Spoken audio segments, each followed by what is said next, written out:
little bit of Pearl Jam for you. They're playing at Fenway Park tonight. Of course, they're a Seattle-based band. And along the same time period, 1989, 1990, 1991, the whole grunge movement started up thanks to this band from Seattle. And we're talking about, of course, Nirvana. And nothing like Come As You Are. Great way to think about Mark Taylor-Canfield. Very progressive-minded activist, progressive-minded when it comes to the issue of journalism, and a musician on top of that. He joins us from a ship in the middle of the Puget Sound. Mark Taylor-Canfield joins us. Mark, how are you? I'm doing great, Jeff, and I'm so glad to hear you back on the air 5 days a week, because the country really needs your voice out there. And so kudos to you and all the people that support you for making that possible, and all the great guests that you've always had on your show, including two of my favorites, which oftentimes we would hear on the same day as me, which was Robert Craig and Herb Boyd, two great geniuses out there who know what's up in the political realm. So thank you for keeping up the good work and doing this, Jeff. Well, thank you, Mark. It means so much coming from a great source of progressive ideas in journalism as yourself. And it's great to have the association with you now going on 5-6 years. Let me ask you this, and Robert was on today, and I'll make sure that he hears it, and I think Herb is supposed to be on Thursday. I'm interested whether or not people that you come across these days are just sick and tired of the Orange Julius, otherwise AKA Donald Trump. I mean, there's a book that came out today, Bob Woodward, the great investigative journalism of the 1970s, Woodward and Bernstein, the whole Watergate thing. And, it gets to a point where, and I just have to think that people, even if they're conservative, when he calls a conservative attorney general and former Senator Jeff Sessions of Alabama, no liberal, a retard, dummy, mentally retarded, this to me is, I don't know who would want to hear this, even if they are on your side. Because think about it this way. At one point, people have to realize you can't trust him, because everybody that's around him, he basically, blasts, as a jerk. And he's the one that really is. What are your thoughts about that out there in Seattle? Wow.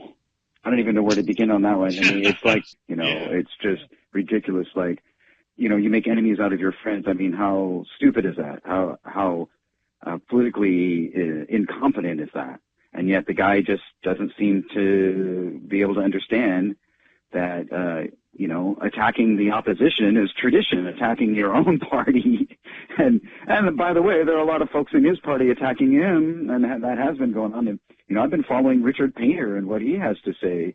There's a lot of people out there who are on the Republican side who are having, buyer's remorse, and I don't blame them. I can't understand personally how Republicans can even stand to be in that party right now, but that's just my point of view. But yeah, in Seattle, I think over the last month or so, I've been doing a lot of work for Democracy Watch News, and we've been doing our press briefings, interviewing people, and not so much about Trump, more about what's going on behind the scenes that people aren't paying attention to because of all the bait and switch, that's happening. What's actually happening at the EPA? How is that affecting environmental policies across the country? And here we have the tar sand issue because they want to ship oil across Puget Sound from the Trans Mountain pipeline that the Canadian government just bought.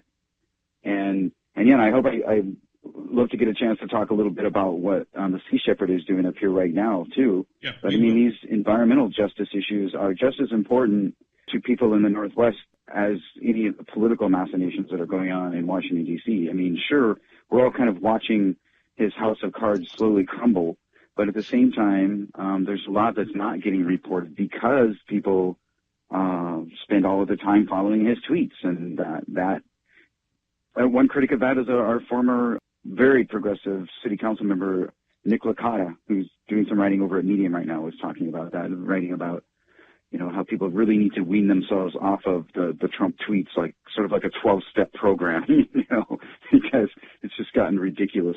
And the ridiculousness is beyond the pale. I mean, I've been saying this for a long time, ever since Saturday Night Live started satirizing the Trump administration. I mean, the reality is just as ridiculous as the satire. I mean, there's not much difference between the two. I mean, all you have to do is just talk about what he's doing, and you don't even have to make anything up. People wouldn't believe it if you did make up what he's doing right now. No one would. Everyone would think it was a work of fiction, right? So I don't know. I mean, I wax philosophical about it, and as a journalist, I'm interested in covering the court cases and the legal issues surrounding his administration and the corruption, because I think that's my job as a journalist. As far as his own personal insults and ridiculous rhetoric and demagoguery, I'm just not that interested anymore. It's ridiculous. It's a waste of my time. So. Yeah, well, the reason I bring it up is I concur with you. I don't really spend a lot of time on this, but it would just seem that, whether you're talking about Eastern Washington, where there are a lot more conservatives than there are in say, Seattle, if you're hearing anything, through the proverbial grapevine, that even people who considered voting for him, maybe who didn't, who voted for Jill Stein or something, or people who did vote for him, with regrets, I'm now looking at this and saying, I can't vote for this man. He's just not a good man. And that's what I guess I'm trying to get at. I could care less too about all the name calling, because that's who he is. I mean, he's a sixth grader, really. It's, I don't think he's grown since he left fifth grade. And that's a sad state of affairs. But hopefully people will catch on, and when they catch on, that they'll look at the great ideas of Miss Savant, city councilor, and your great congresswoman, that has just come in to replace Mr. McDermott. That there are some great progressives with new ideas that help people, regardless of whether you're in Spokane or you're Seattle or Olympia or wherever. And I'm hoping that that's the case, because people wanted change in 16. I mean, that was evident. I mean, if you vote for somebody who has no background, you want change desperately, because you didn't feel that the previous government was really concerned. The Republicans in the House and Senate, or the White House, Mr. Obama. So I think that's a lot of how Trump secured the victory. But hopefully, as Bob Dylan would once say, the times are changing. One of the things, you mentioned the environment, and I want to get into this, what you're doing here on the ship, the Shepherd fleet ship today. Do you sense that the environment on the waterways, Puget Sound is this beautiful part of the country. Is this, if you look at environmental concerns over clean air, of how people, utilize their cars. I know you've had some sort of success in some light rail, but is the protection of waterways, and obviously the fish that inhabit it, is this what a lot of people in greater Seattle and in Washington State, Western Washington State, are focused on? For sure. There's been a story that's just been heartbreaking recently that everyone's been following here about a female orca whale that's been carrying its deceased baby around southern Puget Sound, and it's just heartbreaking, the whole story of what's happening with the orcas, how these new plans to have 400 new tanker trips across Puget Sound disrupts their migration and their feeding and their communication. I think everyone in Seattle, I mean, there's a famous float plane here that's painted like an orca, and everyone is really tuned into that issue. So whether it's Greenpeace with, following the Trans Mountain pipeline issue, or the Sea Shepherd in this case, they're on a mission to deal with the wild salmon who are endangered now by a lot of the farmed fish that are in the north end of the Salish Sea here, where the Puget Sound is located. We're right, obviously on the border with Canada, and so a lot of these issues are international and transporter issues because we share the same waterways. So whether it's the Trans Mountain Pipeline, which the Canadian government just purchased from Kinder Morgan to ship tar sand oil from Alberta across the Puget Sound and down the West Coast, or whether it's this issue now with the fish farming. The reason that the Sea Shepherd is up here, and by the way, this particular ship that I was on is, we are right next to it now. We're actually docked, but it's called the Martin Sheen, and it's named after Martin Sheen because he put up about half the money to buy this boat. And it's a beautiful ship, and, you know, they named it in honor of him, the actor. Very good actor, by the way, but also a spokesperson for the Sea Shepherd. And just to let folks who don't know, that the Sea Shepherd also has, like Greenpeace, has its own fleet of ships now. It's not just one ship. It started with the original boat, the Sea Shepherd, and that's because Paul Watson was a member of Greenpeace, and they parted ways in 1977, and so he started this new group called Earth Force Environmental Society in Vancouver, Canada, and it's led to this whole fleet of ships now, I believe 13 of them, around the world doing work on these kinds of issues. And the reason that this particular boat from the Sea Shepherd fleet is in the Puget Sound is because of the farming that's going on. So with salmon, so with the First Nations people, just like with the Trans Mountain Pipeline, have begun to protest, and we're on the forefront of this issue. Now folks like environmental groups like the Sea Shepherd are also getting involved. Scientists up to biologists up to these salmon farms to do testing and check on the health of both the wild salmon and any of the escaped farm salmon. And what they're finding is several things. One is that the farm salmon, they tend to take over the environment once they are released and if they escape from the farm. Number two, because of the unhealthy conditions, much like, you know, chicken farms or whatever, where the animals are all cooped up together in tight quarters, there's a lot of disease and viruses that are being spread between the fish, the farm fish, amongst each other, and then once they escape, that spreads to the wild salmon population. So it's been a big issue for the Sea Shepherd, and that's what they're concentrating on right now. Of course, they're also very well known for trying to save the dolphins. Let me ask you on this, because I don't want to get too local here for the rest of the country. But do you sense that this is something? Obviously, salmon is very much, you know, part of the Seattle world and the landscape there. Are they concerned that, you know, whatever happening, you know, with the oil tankers and so forth up and down the Pacific coast, you know, that this is you know, going to have complications, you know, down to San Diego? Well, definitely if there are oil spills, and as far as the way that the salmon interact with the local environment, it's a major fertilizer for all of the riverways and lakes in Washington State and down the Pacific coast. So wherever you find salmon, you find a particular environment that is there because of the salmon. If you take the salmon away, or the wild salmon are depleted by the farm salmon, then it's another imbalance in the ocean, not the only one that we're dealing with right now. And the ocean, of course, is all connected. So anything that happens in the Puget Sound or along the West Coast is a part of the larger, you know, sea and ocean system on the planet. So it's all connected. And I think, yeah, whatever happens in the Pacific Northwest is very important, I think, to the rest of the country, both for folks who enjoy the delicacy of salmon, but also just in terms of the health of the ocean in general, which is something that I think we really need to pay much more attention to, and I think journalists definitely need to pay much more attention to right now.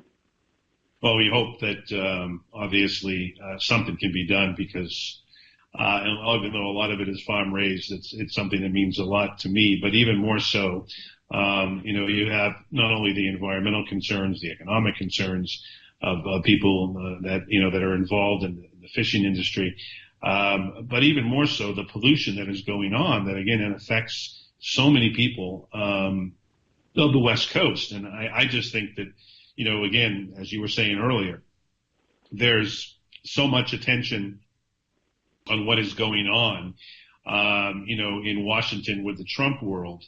and now with the hearings going on for the Supreme Court justice, which is an important piece, that they're not focusing on environmental concerns. And you don't have anybody, at the EPA or any other environmental oversight agency that is concerned at all either. I mean, it's all bought and paid for by industry. So that to me is the bigger concern, is that we don't have any watchdogs. And that goes on the economy, on foreign policy, and, the report today in the Woodward and Bernstein book, or the Woodward book, is that Mattis had to go into the White House and say, we're not going to kill Assad, because Trump ordered, an assassination attempt on Assad. I mean, this is crazy stuff, but this is what's happening, and it's journalists like you who understand that you have to cover these stories that are not being covered by CNN, or for that matter, even in some cases, the New York Times. So kudos to you being out there on the ship and so forth. But I really believe that, a lot of this information that is happening in the Pacific Northwest has to be able to get out to other states on the environmental side, on the the banking side, on a lot of these issues. And that's really where, good journalism, is hard to find. And we've heard, so many horror stories of magazines, including the Village Voice, just recently shutting down. I want to get your thoughts on this, because this is an issue that you are very much focused on, about protecting journalists and, having more places for progressive media types like you and I and others. Yes, well, also a quick shout out to folks like Greg Pallas, who is doing excellent work on voter suppression, which is another issue that no one seems to be reporting on. And Greg will be on the show next week, I think. He's been a valuable contributor to the program. Go ahead. Yes. Also another I consider him one of my mentors, and occasionally we talk to each other on Twitter and stuff. But and also a guy who wears a fedora like me, so he's my spiritual father, as I keep telling you. There you go. 2 fedoras. Yeah, we both came from 1947, I think, and got transported into the 21st century. But, the whole issue of the Village Voice is kind of heartbreaking. The Village Voice was actually was part owner of the Seattle Weekly for a while. So there's also a connection there between New York and Seattle. And, I mean, there's always been a big connection between New York and Seattle. I've been hanging out with people from New York. When I covered the Seattle Art Fair, I was hanging out with artists and a model from New York City. I have a friend who's from Brooklyn that we've been hanging out with lately and doing some of the art and cultural things in Seattle, the art walks and things and the music shows. And, I mean, there was a lot of issues that connect the two cities, and that's one of them, just saying goodbye to the Village Voice. But it does speak to a larger issue. Now, I did go out on the Greenpeace ship, the Arctic Sunrise, for a week, and then I was able to get a short time on the Sea Shepherd ship here in Seattle, but I think a lot of reporters, and unfortunately a lot of my colleagues, aren't really paying attention to some of the important environmental issues or this issue of freedom of the press. I do have to say that when the Boston Globe called together over 350, I guess, news publications around the country to publish editorials, and I did participate in that also. I wrote an editorial at Daily Kos about the importance of press freedom. That was the first time that I've seen the national media come together, the news media and journalists and publishers and editors come together on that issue. I've had an uphill battle trying to fight to get this issue out long before Donald Trump was elected. Selected or electoral college or whatever. This issue has been around, and it's because of Donald Trump and his assaults, verbally at least, on freedom of the press, and and there have been some concrete things that he's done too to try to bar journalists from covering his issues and things like that. So, the Committee to Protect Journalists and Reporters Without Borders is keeping very close track. The U.S. Press Freedom Tracker is another project that's a coalition of different groups like CPJ and other groups have gotten together to try to keep this issue in the forefront in the United States. Even our own media doesn't seem to want to cover it. But recently, after the Boston Globe, although unfortunately they also got a bomb threat that day, in general, I mean, that was the first time when I saw the United States media actually come together on that one issue and decide that we were going to put all of our priorities on it. I've been saying for years now that it must be the number one priority of all reporters, all editors, all journalists, bloggers, netizens, producers in the news industry to make freedom of the press and the rights of journalists and protection of journalists the number one issue. I mean, we have to do it not only because it's our people we're talking about, but also because that's our responsibility as journalists. And we have the responsibility to keep hitting this issue, and it shouldn't go away regardless of who's in the White House. There's always been these issues with an increase in secrecy in our government, which has made it more difficult for reporters to get access to information about the workings of their own government. That's one issue that Reporters Without Borders talks about in the 2018 World Press Freedom Index. We're ranked 45th in the world in terms of press freedom. But yeah, I do see that as a hopeful sign, Jeff, that, I would say at least 400 different organizations, news organizations that day, I believe that was the 16th of August, did publish editorials supporting freedom of the press and criticizing Trump for some of his statements about the press. Because, let's face it, and I'm not saying, Mr. President, that there isn't some fake news out there. I just keep saying it's mostly on Fox News Network. Right, so exactly. The people who support him. Yeah. It definitely is the case that a lot of it emanates from that neck of the woods.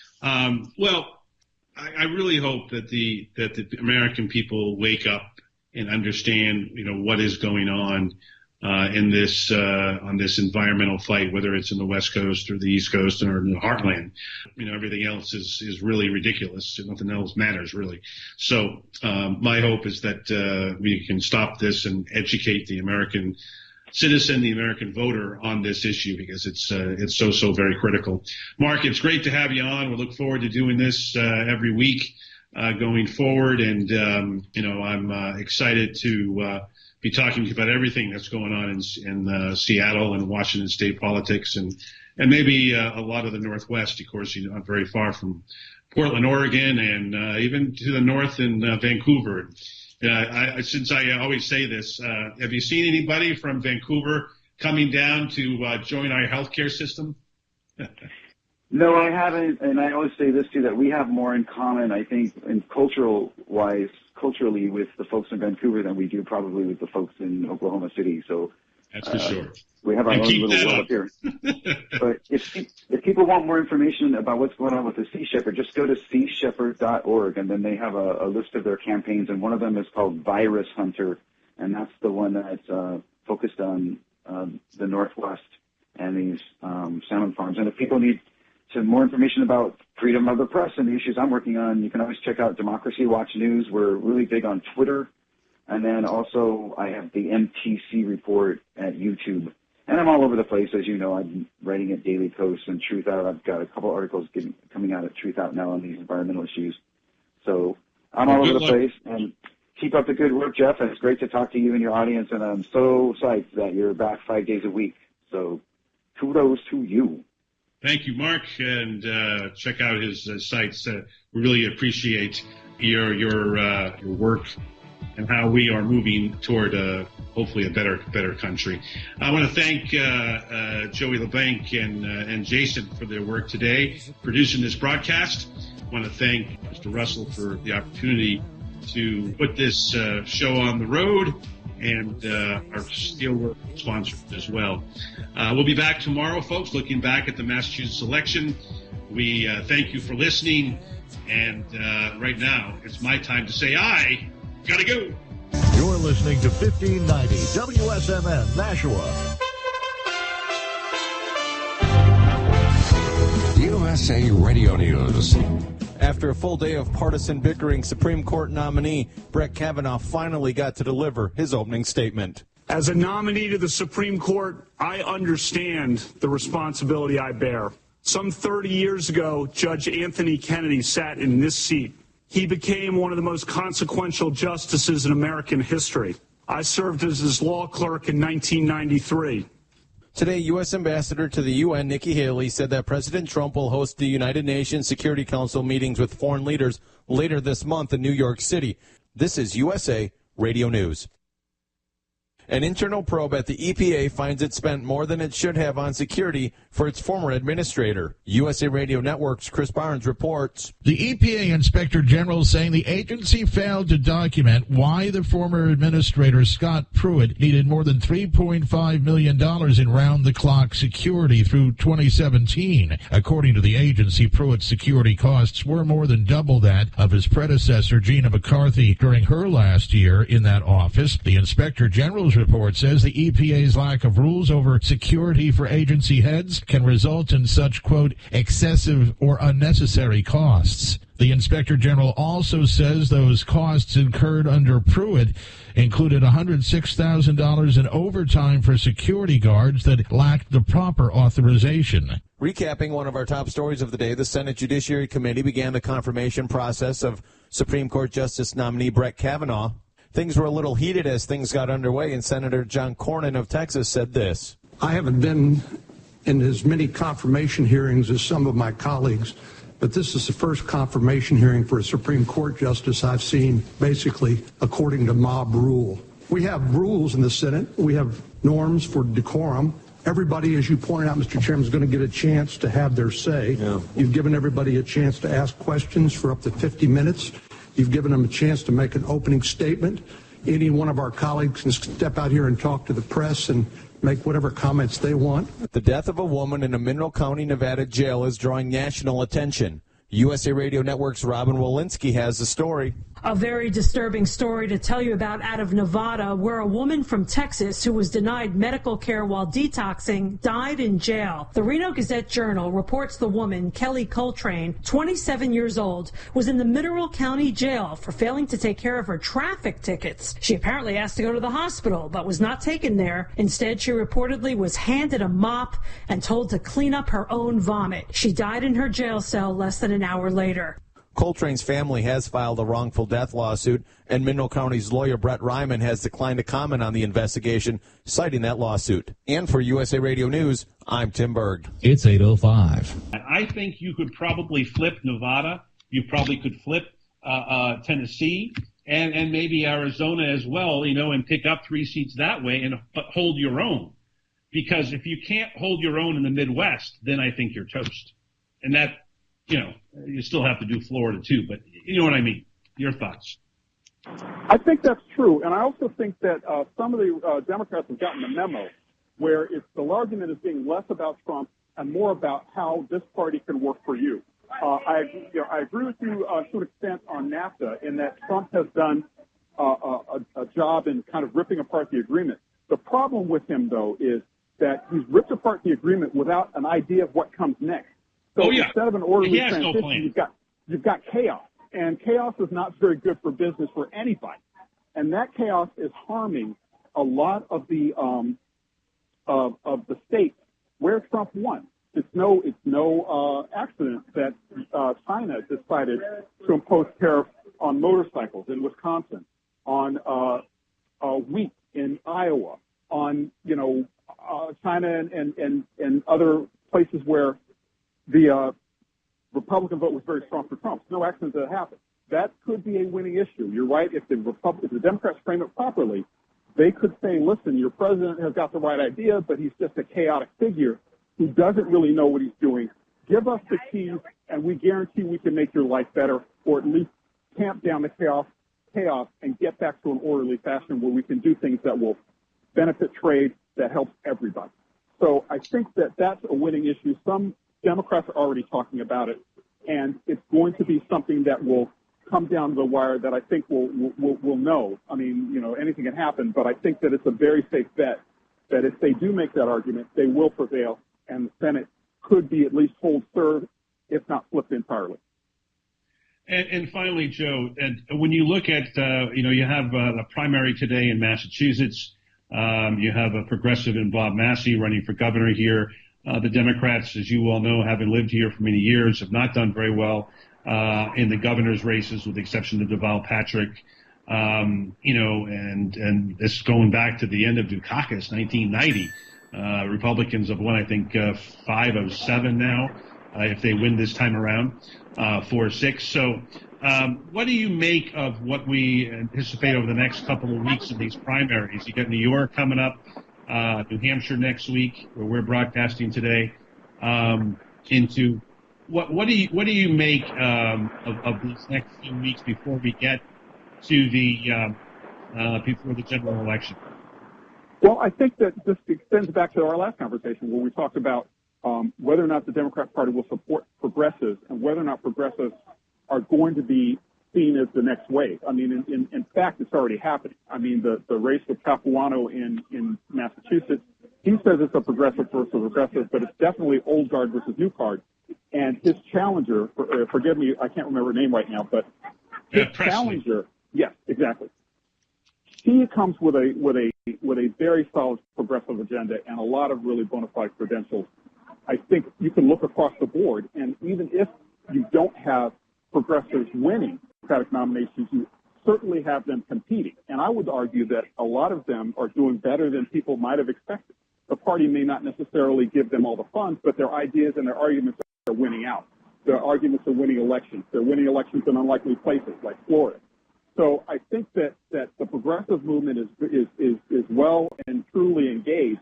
And I think it's not a case in the party of either or, but yes and.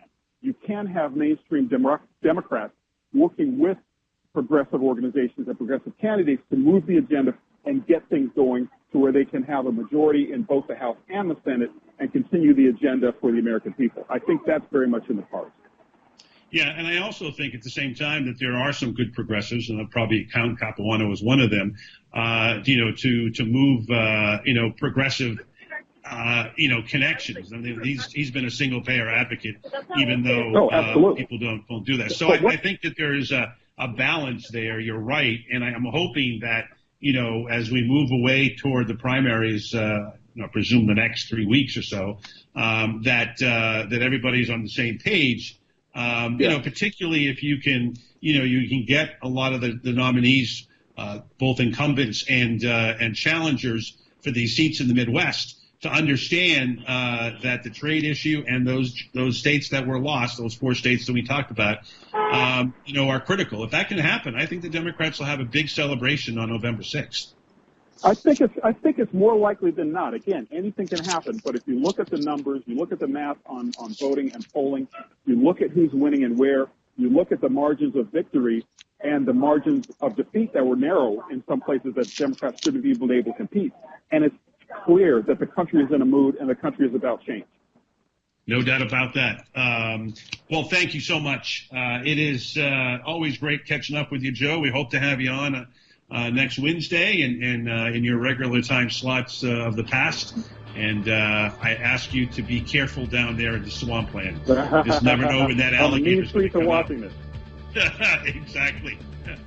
Be careful of the gators. You got it. Thank you, my friend. We'll be right back after this time out. You're listening to the Jeff Santos Show.